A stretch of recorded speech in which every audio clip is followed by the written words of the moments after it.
বাপে সিরা জোতা পইরা সিরা কাপড় পইরা দামি জামা দিয়া ঢাইকা রাখলো যেই মেয়েরে ফেব্রুয়ারি মাসের 14 তারিখে কেন্দ্র কইরা অশ্লীলতা নামক ভালোবাসার প্রমাণ দিতে যাইয়া কিছু কাপুরুষ বস্ত্রহীন করব সেই মেয়েরে। তো বলি ধর্ষকের বিরুদ্ধে আর প্রতিবাদ কইরা লাভ কি?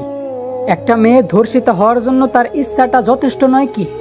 যেখানে একটা মেয়েরে হালালভাবে স্পর্শ করতে হইলে সমাজ, সংসার, পরিবার, বিয়ের মাধ্যমেই তার কাছে যেতে হয়, সেখানে 20 টাকার ফুচকা খাওয়ানোর নাম সত্যিকারের ভালোবাসা কেমনে হয়?